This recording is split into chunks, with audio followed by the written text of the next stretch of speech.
How are we going to do a film when all you're worried about is doing the artwork for the cover of the film? Guilty as charged. So I want to talk about the movie we watched today. Yeah. We watched Kramer versus Kramer, which is like one of the greatest movies of all time. Never mind that we both are crazy about Meryl Streep and Dustin Hoffman. The kid in that movie is adorable, but I started to realize during key scenes, John was like totally weeping. And all of a sudden, it just hit me. Oh, yeah, that's that relationship of Dustin Hoffman and that little kid, his son, so much like Sean and John's was. Yeah. So much. Yeah. The age was very close. I think the kid in the movie was supposed to be 7, but he looked more like 5, and which was what Sean was at the time. But like everything, the bantering back and forth, and the joking around, and kind of like the two guys, the camaraderie. Yeah, they just it was the sweetest relationship, and you know, there's never a dry eye by the time you get done with that movie. There's never going to be a dry eye, but I really saw it through John's emotional. You got really emotional, yeah. I really did. I didn't even. I wanted to see it, and I was excited that we were going to watch it because we've never watched it together, right? Knowingly, we've never watched it together, and I don't think you've ever really sat and just took it all in, sober and yeah, right, and watched it straight through like that either. Even though you've seen pieces of it and here and there. And so I wanted to watch it in that way, and that was great. But it really started just hitting me too, just like, wow, that that was me, that was my relationship. And even though, no matter what ever would have happened, there wouldn't have ever been a problem of me or Yoko fighting for custody for that kid. It would have been, I don't want to say it, but she would have always been like, no, you take him, and I'll take him when I want him, when I need him. That's what I see. And then it would have been no problem at all, because that was the relationship anyway. He was my he, he was my responsibility, for the most part, and that's what we agreed upon, right? So that never would have been an issue, even if we would have divorced later. You never know, right? So, but just the thought of, you know, how lost that kid was already feeling when he thought his dad he wasn't going to live with his dad anymore. They had bonded so completely and so irrevocably. And it broke my heart all over again. And my heart is broken many times for that little boy that Sean was, and what he had to go through, not only losing his best friend and daddy, but the whole world claiming his daddy and not giving him any peace to grieve in a normal way, right? Not the fact that they wouldn't let him forget, because he didn't never want to forget me, right? But they I know how right, Sean has pretty much said, like, he's my father.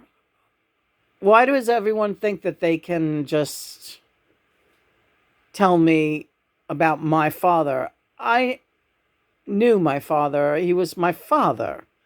And yeah, I know I was a little kid, but I don't need you to tell me what my father was like. Right. Because that kid was very fucking intuitive from the time he was born. Yeah, he's an alien. Sean is like a fucking extraterrestrial genius thing. He's not a normal child. Look at who his parents were. And yeah, Yoko is at the top of the list of insane intellectual another being on another fucking, dimension, believe you me. So so yeah, his that was kind of robbed, not a normal experience. Well, let's put it this way though, John. How was there ever going to be a normal experience of having your father be John Lennon, number one, and then having your father be shot to death in front of the building where you live with your father? Right. Yeah, that poor kid. He had it stacked against him, didn't he? He did, and I think he has done tremendously, really some great, wonderful things with his life and his time and his creativity. I think he's a shining example of a son you can be very, very proud of. Thank you. Yes, I feel that way too. Yeah, I do. And yeah, I know he's written a lot of songs and poetry about our relationship, and a lot of people don't even realize a lot of the songs that he has written. They think they're love songs, but no, I know the ones that are about you. Especially that one. Remember the time we ran on the beach. Remember the time we felt out of reach. Yeah, that sounds like a love song, but he's talking about his dad, and he spent so much time, the two of them just running around out in the Hamptons and in Bermuda, and that was the team. And John has said that was my big soulmate. He was like my big soulmate down here, Yeah, of course Yoko was a soulmate and an important one, but he had a real love affair with that kid. That was like his little fucking mini me, extremely smart. And the kid adored John. Who wouldn't adore John as their dad if he was giving him all of that love and attention? And I don't want people to start like, well, you were so fucked up to Julian though, that's a shame. Shut up. I don't even want to, we're not talking about that right now, and John was not fucked up to Julian anyway. John was a real good daddy to Julian. Julian was really lucky to have John for a dad. That's all I'll say. Nobody's perfect, and not everybody's a Beatle either. When daddy's a Beatle, kind of the rules change. Yeah. Well, Lena, you're very kind. No, I'm just tired of the same old stupid people. All these camps of, oh, poor Julian camp. Oh, we hate Yoko camp. And, oh, Sean is a spoiled, damaged little cretin camp. It's like everyone thinks that they have this all figured out. Like they don't, they have nothing to say. Yeah. Absolutely not one thing to say about John Lennon or his, family. Family. One big family. Yeah, they were one big happy family down here. That's right. At the end there, he had Julian coming quite often to New York City, and the kids hanging out together and vacationing together with them too. And, it's nobody's business anyway. But anyway, yeah, so you enjoyed Kramer versus Kramer. Yes. I like how this all really became a tirade. Well, it was bound to happen, wasn't it? And because I know the way people think, and yeah. So what's next on the I want to see that movie Biosphere about the two guys that are stuck in a new world together. All right, that sounds good. We got free Paramount for a week. We don't pay for channels, man. We wait for our free. Very cheap we are. Frugal. Frugal. How else can I, give World Wildlife Federation Save the Elephants this month? Got to get my channels free. Hey, I love the Barry Manilow song you did this one. Oh, thank you. Yeah, that was pretty good. That was good. Which one was that again? This one will never sell. How does that go again? This one's for all the... Yeah, right. This one's for you. Yes, I remember it.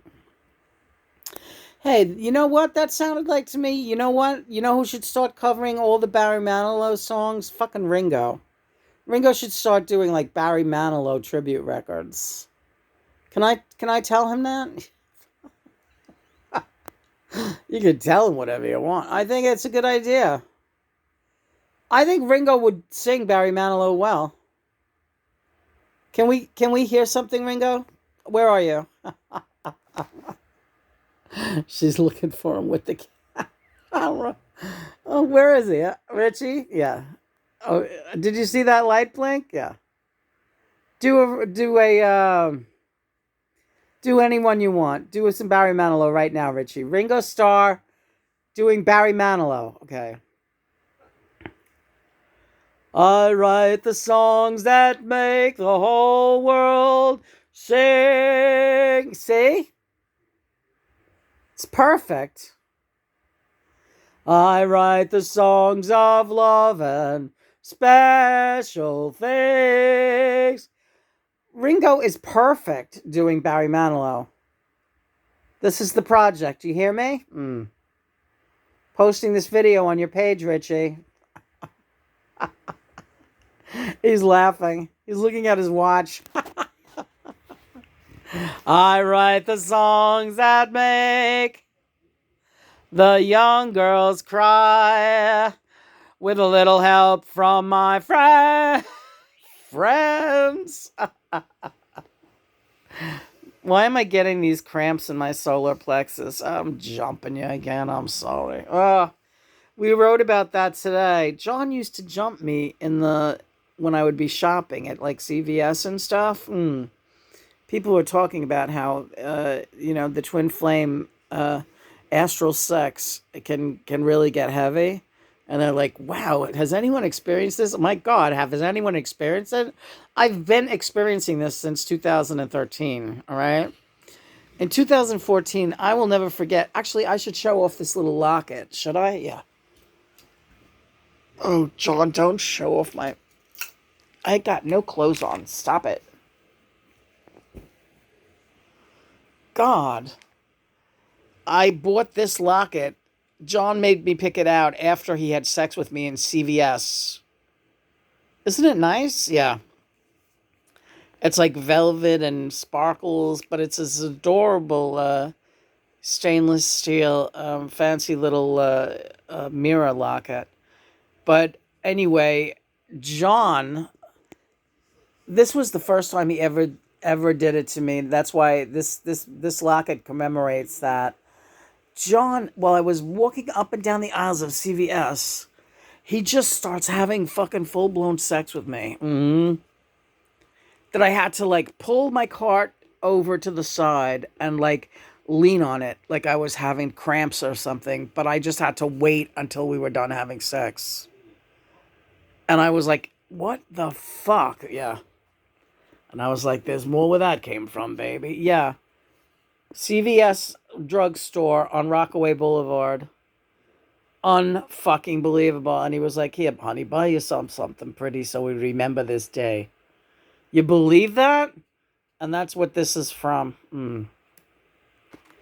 Anyway, that was fun. Yeah.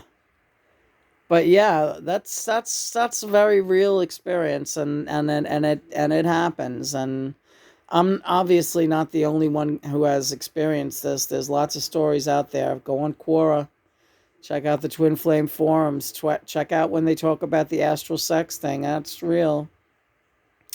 So right now I'm having cramps in my solar plexus because John's all pent up, and even though we just recently had sex, we're going to have some again, I guess. Yeah, don't sound so upset about it. I like hearing that story, and I like looking at this locket because it reminds me of that CVS. And then after that, we couldn't go into that CVS without him starting in with me. Sometimes while I was standing on fucking the line, I was like, Johnny, please. I was pretty thoughtful, though. I didn't really. No, yeah, nothing was like that one time. It was very early on in the reconnection, and I really couldn't. I couldn't hold it in. Yeah, I'm very rambunctious that way. Yeah, he is. He's wonderful. I mean it. He is wonderful. You're wonderful. Praise be God and Mother. Let's go. Let's go be wonderful together. All right.